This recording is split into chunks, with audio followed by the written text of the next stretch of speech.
बच्चियों के स्कूल पे स्प्रे हुआ और बाकायदा उस पर एक कमेटी भी बनाई गई। डिस्ट्रिक्ट की सतह पे हमने सजेस्ट किया। अब दोबारा परसों दोबारा ऐसा ही स्प्रे दोबारा उन्हीं स्कूल पे, बल्कि जो सबसे पहले इफेक्ट हुआ है, दोबारा हुआ है। मैं आपसे ये रूलिंग चाहूँगी कि काइंडली आप कोई कमेटी तश्कील दें। डीजी ऑफिस से भी लोग आए, एक कमेटी तश्कील पाई गई, लेकिन उसकी रिपोर्ट उन्होंने खातिर ख्वाह नहीं दी, क्योंकि एक गरीब इलाका है और डिप्राइड हमारा इलाका है कि बच्चियों को ट्रीटमेंट के लिए भी फर्दर CMH भी लाया गया, लेकिन उसकी सही तहकीकाती कोई रिपोर्ट नहीं पेश की गई। तो मैं आपसे रूलिंग चाहती हूँ कि आप इसकी तहकीकात करवाएं कि ये आखिर क्या कोई जिन बला तो नहीं आ सकता जो बारहा अटैक करे और बच्चियों के स्कूलों पे ही करे। तो अगर बच्चियों को स्कूल से आउट करने की कोई साजिश है तो काइंडली इस पे आप रूलिंग दे दे, कोई कमेटी तश्कील दे ताकि इसकी इन्वेस्टिगेशन करवाएं।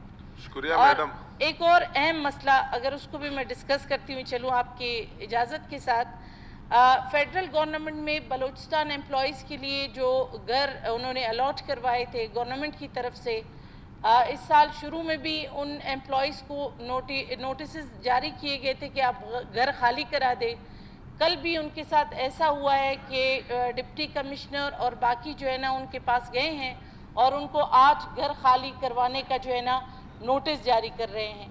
एक तरफ हम कहते हैं फेडरल आबाद हो रहा है, बलूचिस्तान के पैसों से ही चल रहा है, लेकिन फेडरल में अगर बलूचिस्तान के लोगों के साथ ऐसा होगा तो मेरा ख्याल है इस फोरम पे एटलीस्ट ना बजट है ना कुछ है।